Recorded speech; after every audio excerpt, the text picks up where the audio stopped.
How do you do? We're about to unfold the story of the Son of Frankenstein. This one is probably just as bad as his father.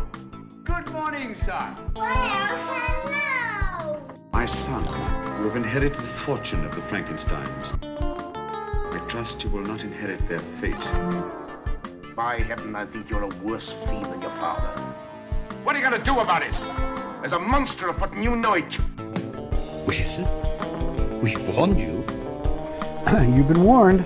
Welcome back to Frankenstein Minute, the podcast that dissects the Universal Frankenstein film series minute by minute. We're still doing that, right? Okay. That's my understanding. Okay. I'm Thom Lang. I'm Bill Evenson, and this is Frankenstein Minute, where we dissect the... I don't know what's going on anymore. I don't either. You've reached, or we've reached, everyone here within the sound of my voice. I don't know why that makes me laugh when you say the sound of my voice. It's just such a throwback, you know. And yeah. Like, now what does that even mean? Nothing. Like how many listeners do we have in Qatar? I don't know. You might be surprised. I should You look that do up really again. well in the Netherlands, apparently. We are kicking the Netherlands' ass. Minute 48 of Son of Frankenstein. That's the one, if I remember right, that's the one with Basil Rathbone and Bela Lugosi and Lionel Atwill. Yep. Yeah, that's a good one. That's the one. That's my favorite one. That's what I understand. And what happens is, Wolf has listened to the monster's head. Determined. Without a doubt. No, there's no question. No. Well, he is taking his pulse, too. He's got his hand on his... To be fair, he's got his hand on his wrist, the monster's wrist. That's how you do that. You listen to the head and while you feel the wrist. Yeah, people don't do that anymore. They don't sooner or later, all the little niceties fall away. You Yeah, know, exactly. they don't come and wash your windows. Right. They don't wash your windows at the gas station anymore. It used to be a more full-service thing. To check someone's pulse and listen to their head. Yeah. Boy, you're lucky if they check your pulse. It's like oil change, car tire rotation. Yeah, it's like it seems like those things used to always go together. Like peanut butter and wait, what goes together? Doesn't matter. Chocolate and peanut butter. You're taking my pulse and my checking the monster's head. See, it doesn't work at all. No, it's just a nightmare. Yep. Wolf definitely throws in the towel after trying for less than a minute to revive the monster. Frankenstein Minute listeners, eagle-eared listeners will remember 2 weeks ago that Rathbone threw his scalpel down and Benson, turn on the generator. Yep. We are doing this. And then like just before that, because he had said, "This will vindicate my father. This will vindicate my father and the immortals. This will be the greatest thing that's ever happened to the Frankensteins." Zeus has pronounced that we shall be victorious in our great. Fuck it. I listened to his head. Yeah, nothing. I zapped him for a couple of seconds. Igor even fucks it up. And it's too late. Done That's it. Everything I can. Everything. Every single thing. Everything I can. Because I'm an idiot and a dope, and I'm really bad at this. Yeah, fuck it. I can't hear his brain. So I don't know what. Dead. There's nothing going on. Turns out he's dead. That's how it works. I didn't know. Sorry. Yeah, I tried. I didn't realize. I never would have done any of this if I'd known it was just going to be such a fucking failure. But whatever. Apparently, he's never heard, if at first you don't succeed, try again. And it was, what? I wrote the word drama after we watched this because it's funny because at that point the music's doing that. Yeah. And he turns to Igor and says, "It's no use, Igor. I've done all I can." You'll and Igor never walk again. Yeah, it's very much that. Yeah. And Igor turns away as best he can with his, he kind of slides over because he can't turn his head and just morosely it's like Arrested Development, You got the Charlie Brown music. He just slinks off. Slinks off with his head so sad now. Igor, sad. If I was Igor, I'd be like, bullshit. Yeah, Benson, turn generator back on. Fuck you. We're gonna do this. I'm doing a Lugosi, but it's more of a Martin Landau doing Igor. It's more of the guy who played Major Hochstetter on Hogan's Heroes doing Bela Lugosi. That's good. Pretty good. Wow. Another Hogan's Heroes reference. Howard Crane doing Bela Lugosi. Somebody said that the other day. They said, good Hogan's Heroes reference. Oh, really? I liked it. I don't know what he's talking about. For this? Yeah, one of our episodes. Did I say something? Yeah. You must have. I have no guilt that I enjoy it. I think it's a shame that we don't talk more about Hogan's Heroes. Well, we could do the Hogan's Heroes minute. We should we should do episode by episode though. That would be our bonus. Yeah. Belong Dead presents Frankenstein Minute and Hogan's Heroes because the two are synonymous. The overlap is tremendous. Yeah, but this is a World War II movie. This movie takes place in Germany in 1939. Just prior to World War II. I suppose you're right. It is prior to World War II. That's true. Thank you. I mean, because it's not. No one's invaded Poland yet. Yeah, not yet. It's building up. The Sudetenland crap has. I don't even know what I'm talking about. Sounded good. But, well, I think the big takeaway... I'm sorry, I just looked down and I have this note that Igor sulks away like Arrested Development. I didn't realize I'd written that down. I thought that just came into the top of my head. Here's a dumb note. No, you go first. The big takeaway is that Wolf is a putz. Yeah, he's a dummy. He's a dope. He's not just a dummy or a dope, too. He's also a blowhard. Yes. You know, he's one of those guys who's like, I will vindicate my father. I will do everything in my power. Fuck it. This is dumb. I don't want to do this anymore. Can you imagine if we had given up on the podcast after 3 weeks? I know. We both are thinking it. Yeah, we both think about it quite a lot. Benson a normal name for a butler? Why is his name Benson? Do we talk about this? It's his last name, because later on you'll see his first name is Thomas. Okay. So Thomas Benson. I don't know. Benson seems to be Benson as a name for your butler is such a cliche. Jeeves or you know, it's such a cliche. Haversham or yeah. Well, when did it? Is he the first Benson? I don't know. Oh, come on. Name another one. Apparently, Alec Guinness. What's Alec Guinness's name in Love and Death? Mum. Or not Love and Death. Murder by Death. Murder by Death. Benson Mum. His name's Benson Mum, yeah. Not Benson Mum. It's Benson Mum. Benson Mum. Yes. Love that movie. Okay. Oh, can you play, or where are we at? You got another? Maybe not, actually. Depends on what you want to talk about. Are we done talking about? I'm afraid we'll never get him out of this coma. Yeah. Never. Yeah, it's no way. I tried for a couple minutes. It's done. Fuck it, I'm done. Yeah, I mean, come on. What do you want from me? Never. Well, actually, I have two things then. Okay. Think about it. Because find this other clip that you sent. The comic book version, which we never talk about. Oh, right. It has a picture. It says, damn it. It's hard to get it. Okay, so it says, for days and nights, and there's a picture of Rathbone and Lugosi and Karloff. And Karloff's on the bed there. You can see him. Yep. The bed. Whatever. The slab. For days and nights, the young doctor labors away on the weird, they spelled weird wrong. Weird creation. Really? Yeah, W-I-E-R-D. Weird creation. Oh, I before E, man. That's hard. There is absolutely written in stone, except that it almost is never the case. Yeah, that's one of those weird ones. Weird rules. Weird creation, rewarded only by occasional twitches of life. At last, for one... so old. For one fleeting instant, it seems that the Frankenstein's work is finished. The monster slowly rises from the slab and blinks his eyes at the light. Crudely, he offers his thanks to the doctor for reviving him. And there's a picture of them all standing there together. And then it says... it's one of those offset where they're having cake. Then it says, yeah, you're right, I think it is. It might be, I don't know, it's hard to see.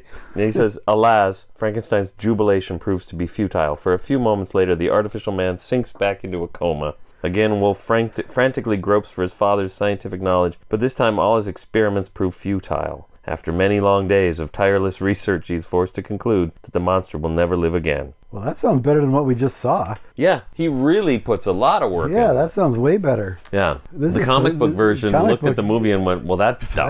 That's idiotic. Well, that's fucking dumb. Sure, that's the exact words. That was what I needed to say next week. Okay. So I can now, we are now... Here, I've got a receptacle over here. Are we saving all these to give them away as some sort of... I've got like a stack like this, about a foot tall now. Of going back to the first film. The 3x5 cards. Yeah, but don't you think we should save the one that says "Say It" next week? Well, we can't now. It's destroyed. I've destroyed it. All right. So then, anything more to say about that scene, that location, the well, monster? do you want to look at this? Well, that's why I'm saying we should do this after that. If you have any more about that part of it. Other than, Igor exits very sadly. Take off these electrodes, says Wolf, and so that makes me question: are the electrodes the things that are stuck out of the monster's neck? I like this question immediately. Or the things that are clamped to the things that are stuck out of the monster's neck? Well, you know how we'll tell is we'll see if he still has them the next time we see him. Good. Okay, good. That'll solve that. Not an answer at all. That'll solve that. All right. So now we're going to do another comparison video between the US DVD and the US Blu-ray. So this is kind of interesting because actually, go back. What the fuck? There was some technical difficulties here at Belonging Dead Studios North. Right, here we go. Okay, here we go. Benson, take off these electrodes. I'm not going to work at Castle Frankenstein any longer. I've seen enough to make me suspicious. I'm going to quit. So here's the thing. It is so exactly on that I actually just muted one of the audio. Did you? tracks. Okay. So it's not perfectly matched, but it's so close that I just muted one of the audio tracks. So you can clearly see the edit itself is almost exactly the same. It is. But in the original US DVD, they fade. You can watch it again if you want. They fade out fade in much more slowly. So you get about a second of, well, not a second, maybe. Yeah, it's like a half a second. Good, no, it's a good And then you get, look at this, and then it fades in quicker too. Yeah. Very strange. It's an odd difference to have. Yeah, especially when the length of it is almost exactly the same to the frame. So close that, the sound is perfectly synced. Yeah. So what you get is when, if you're watching on DVD, Wolf says, "Come on, Benson, let's take up these electrodes," and then it fades out. On the Blu-ray version, we get to see him reach over a bit. And then when we fade into the next scene... Well, it stays in darkness as Fritz starts giving his line. His name is Fritz? Yeah. Oh, you got anything on him? Oh, this I do. is great. Oh, I do. Okay, so Fritz starts to say, "I'm not going to work there anymore," in darkness. Yeah. We have not faded in yet. Then it fades up. In the Blu-ray, it fades up. Felicity, who doesn't have the Blu-ray, she only has the DVD version. You haven't. We can see him say it. She's dead to me now. Well, we sent it to her. Oh, okay. You couldn't spring for the Blu-ray? She couldn't spring for anything. I had to send her the DVD for her to see the movie. No, I know. So you couldn't. Oh, no, I'm not. Come on. Fuck that. Maybe, I mean, extra $5. Yeah, I mean, is it? I don't know. Then you get everything too. Yeah. Okay. Officer Fritz von Weinerbaby is belly aching to Krog. Yeah, and he's really good. I like this guy a lot. This is Perry Ivans. Yep. Born November 19th, 1894 in Trenton, New Jersey. You knew that. Right. Died August 22nd. In L.A., Hollywood. 1963 in Los Angeles at the age of 68. Really? Did he? It was the day the music died.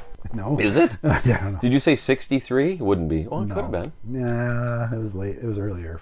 Was it? Yeah. Okay. 116 credits from 1929 to 1962. So my note was, please don't tell me that you have any notes for this guy. He's the worst actor in any of these movies. He's so bad. I'm going to quit. You're looking at me like you don't believe me. No, I'm laughing. He's so bad. He is bad in this role. Okay. But a couple of his credits of interest, he's in Mystery in the Wax Museum. I don't remember as what. I just saw it not long ago. We just saw it. You know, it's tempting to say he's one of the wax figures. Just a wax figure, yeah. Charlie that Chan, he might be good at. Charlie Chan in London, Charlie Chan in Paris. Les Miserables. He does not play Les in that though. Yeah. That's gonna last longer than the Invisible Ray. He plays Les. Les Miserables, you know. Yeah. He's in an episode of Thriller that was hosted by Karloff, but Karloff is not in the episode he's in. Okay. That's about it. Everything else was like movies that no one cares about. Okay. Perry Ivans, ladies and gentlemen. Perry Ivans is it's a good name. I like the name. Yeah. That's a. But you don't like the man. I don't like the delivery of his two lines in this film. I've seen enough at Frankenstein Castle. I'm going to quit. He's just the worst. He ain't gonna work on Maggie's farm no more, or at Frankenstein Castle any longer. That's right. My eye always goes to the old guy in the back. That's right. Here we go. He's looking at the Frankenstein racing form. It does picking his horse for the day. Yeah, he's gonna put some money. He's gonna put a few shekels on the ponies. That's right. Gonna play the ponies. He keeps kind of shifting back between the newspaper and what they're saying. So it's really great, actually. Yeah, that's what's funny. That I was so preoccupied by talking about how shitty Perry Ivans is. This guy's actually really good. He's doing some fun stuff back there in the middle of the frame, so you keep being drawn to. Can't miss him. Because the other two, I mean, Atwill's Atwill. He's great. Yeah. But Perry just sort of stands there and whines. And then Atwill tells him, "No, you're not. Shut the fuck up." Yeah, no, you're not. No, you're not. Police intimidation. I've seen enough to make me suspicious. I'm going to quit. I'm going to quit. No, you're not. No, you're not. Here's 25 Here's bus fare. Here's bus fare. And even then, Perry starts to reach for it before he's actually thrown it yet. He's like, and then he kind of slows down, like, oh, fuck, I fucked it up again. Yeah. And Lee is like, you know what? We're not doing it again. Just it's fine. I'm going to quit. You'll stay there and report everything you see and hear. Doesn't look too happy about that, Fritz, but he doesn't fight it either, so fuck him. Well, you know, when you're living paycheck to paycheck, when you're living, coins to coins, I don't know. Handful of change. Handful of change. When that's enough to sway your career decisions, clearly he's making a moral decision, right? That he doesn't want to leave there because he doesn't like the job. He loves it. Well, we'll see.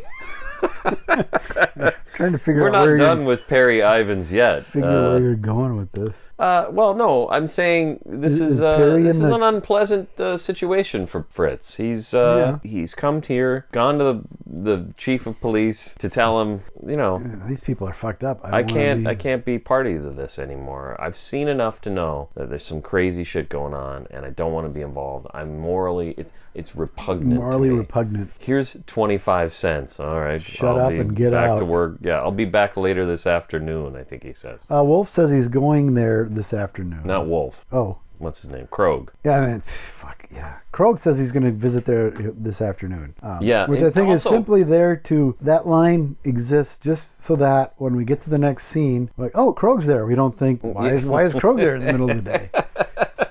No. I'm serious. Oh, my goodness. The rest of the scene sets up that Fritz works there, so when we see him serving them tea or coffee or whatever. I mean, spoilers. Yeah. Yeah. Yeah. We don't think anything of it, but yes and no. I mean, sure. Again, I feel like sometimes when you're critical of this film, it seems like you like to pick out something very specific and say, well, this specific thing isn't needed. But it's an overall picture, which is Krog. He's got his feelers out because he really wants to know what's going on over there. He's trying to keep his eye on stuff to the point a guy doesn't want to work there anymore, and Krog says, fuck you. You're go back to work. You're gonna take it and like it. You're gonna take it and you're gonna like it. I don't care if you like it. Is he funding it out of his own pocket? He actually takes the change out of his own pocket. So he's paying his own way to figuring out what's going on. Unless he's keeping like a bribe fund. Krog's on the take. Krog's on the take. That wouldn't surprise me at all. I'd be surprised if he's not, actually. Yeah. He's got his own issues. Let's, nobody comes out of this clean. Not even Elsa. So, yeah. Or Amelia, she's the worst of the bunch. I mean, I got some real issues with Amelia later. Yeah. Yeah, okay, so then... I mean, it was just a minor comment that... Yeah. I'm going to be in the next scene, so watch for me in that. Well, yeah. But like I said, though, it's still a broader picture of Krog's not letting this go. That's the way I look at it. That guy reading the paper, right? Isn't what happens here, isn't this a clandestine conversation? Wouldn't you want to keep this secret? Getting to that, yeah. Okay. Well, they're pretty blatant about it, and he's got his ear to it for sure. Yeah, he's paying attention. Yeah. And Krog doesn't give a shit. Krog doesn't care. So apparently it's not as clandestine as we think. I guess. It's an interesting position Krog's in. It seems like everybody in this movie whose name isn't either Frankenstein or Igor hates them and is suspicious of what's going on over there. Yeah. So, well, I suppose except Amelia, unless her name is Igor. Maybe I don't know what I'm saying. Trying to follow you here. Well, he doesn't have to be clandestine because everybody's cool with it. Yeah. Like, give him the money. Let's these guys. Let's find out what's going on. Yeah. I don't care what methods you have to use. If you have to bribe some guy to work there just to keep his eyes on what's going on over there, as long as we're all cool with it. As long as you're keeping your eyes on him, that's all we care about. Yeah. Yeah, I think so. That's why he can sit there and pick his horses, and it doesn't matter. Doesn't care. No one cares. And Fritz takes the money and sort of sheepishly walks away, and we lap dissolve to the dining area in Castle Frankenstein. That actually looks a little bit more lived in than the last time we saw it, because there's a little bit more furniture in it. Okay. There's like a side table, and it looks like this table is a little bigger than the one they were at before. Because hello! It looked like a tiny little table sitting there in this huge huge interesting. Yeah, you're right. It does seem that way. It seems a little fuller now. Okay. So they've been there for a while. Yeah, I guess. Is my takeaway, that they've been, some time has passed since. I guess I'm surprised that Lee would go to the effort to actually make that happen. I guess he gave a shit. I guess proves me wrong over the last 48 weeks, but I guess I picture something like that being the kind of touch that wouldn't be in this movie. Wouldn't bother with. The Whale would do. Yeah, maybe. Unless it was just the art director. Or else is he trying to make it look like a different room, which is just pathetic. Then it fails. It's quite obviously the same room. Then it fails. Yeah. Unless it was just the art director or set decorators doing it I suppose. Without his input. Just, okay, now some time has passed, so let's put some more furniture in there to make it look lived in. Okay, I like it. Yeah. Elsa would very much like to visit the village, but she does not dare. Yes, I like Elsa. I think she's a good egg. She often will save scenes that are just floundering because she's bright and I think. What do you mean bright? Not smart bright, but just. That's what I thought you meant. Effusive and just. Yes. She's alive. And she brings life to this. Yes, exactly. And that's what's happening here. She's like, I like the fact that she would like it to be different. Yeah. And that she wishes she could go and visit the village. Because, that's probably what you should do. Yeah. Not that I do. I don't know my neighbors. Have you met anybody? You've been here for 6 months? 6 months, I don't know. Yeah. You don't go to do you guys have a block party? I don't know. We would have been at the other house for that. I suppose that's true. In August. That's in August. The night out, whatever it's called. National Night Out. I don't know if they do or not, but we've met some of the neighbors. That's cool. Actually, we did have a block party on our block, and it was across the street, so we could hardly miss it. So I have met the neighbors. Okay. And how long have you been there? Coming up on 5 years. Okay. But that first year is when we met them. I actually, this is what I wrote. I think Elsa seems like a good egg who's been put in a bad spot by Wolf. She didn't create this. She didn't ask for any of this. She's just along for the ride. And she is clearly trying to make the best of it. Yep. She's doing everything she can to not fall apart. Because I think a normal person would think, okay, we're done. Yeah, I want to go home. This was cute, but we're done. Did you have your fun now? Okay, let's go back to work. Yeah, but instead what we have is somebody, who said, all right, well, tell you what, why don't we pick up everything, just I'll quit, again, take a shit on the desk of my boss's desk, and we'll leave behind our old life, and we'll take our beautiful son, Peter, and bring him to Ingolstadt. Shithole European. To sit indoors. Yeah, in a cheerless, drafty building. You don't know if it's drafty. Look at how big it is. There's got to be. It's going to be really hard to heat that. Okay. Yeah. And true to his word, Krog is there visiting. This is It's really important that we follow the Chekhov thing. He set that up in the previous scene, and now we get the payoff. Chekhov is disappointed in how quickly it took. It only took 30 seconds. Yeah, it didn't even. It's the same minute. Yeah, it's not good. I'll be there later this afternoon. Dissolve. Later this afternoon. Welcome. Later that afternoon. I'm so glad you could come by this afternoon. But I think you're very wise, madam, he says about her not visiting the village. Which is sad that even he can't prevent these people being assholes. She hasn't done anything. No. She isn't even born a Frankenstein. She's married into this mess. Yeah. So to take it out on her is completely unfair. True. Krog is at least being consistent. I'm remembering the scene where he says, well, am I to be poisoned then? Well, that scene. Yeah. He didn't say that, but that scene. Yeah. He's that guy. He's like, yeah, I think it'd be a good idea if you just don't go outside. Yeah, don't talk to people. They don't like you. People don't like you, so maybe don't talk to them. Krog is sort of the hero of the film. He's really just trying to keep the peace. He's one step ahead of everybody, I think. Yeah. Even Igor. Interesting. And we'll see why later. Okay. Considerably later, but I think he considerably later. He's playing Wolf all along. We know that. Yeah. He's other than Igor, he's my second favorite character in the film, obviously. Yeah, that's fair. It's Atwill for one thing. Yeah. So you got that cachet. Right. But it's just he's a kind of a cool character. Yes. And it's one of those minutes where I'm reluctant to say too much because we're just starting a new scene. Right. So we'll see next week. Here, I'll make a note. Yeah, write it down. Say it next week. Okay. Well, that's... yeah, if you follow us on Twitter... I see by the old clock on the wall that the Longines Symphony Hour is... Oh, Hi, you're back. Yep, we have a visitor. Guard dog is back. That is Oh, she's working that. She's really got that look. hangdog face. Yeah. Yeah, kind of a I don't know. What's that dog's name? Is it a Hanna-Barbera dog that looks like that? It's kind of Droopy. Droopy. There you go. Well, Droopy's a basset hound too. So yeah, she's really selling it. Yeah. If you follow us on Twitter, every once in a while I'll tweet something about something. Yeah. Like those pictures that one time. Kind of how that works, isn't it? Yeah, and we're on Twitter, we're on Instagram, we're on Facebook, we're on Patreon. If you if you feel so inclined, please join Patreon at the friend level, which is $2 a month, and you get stuff for that. You figured out how much a day that costs for $2 a month?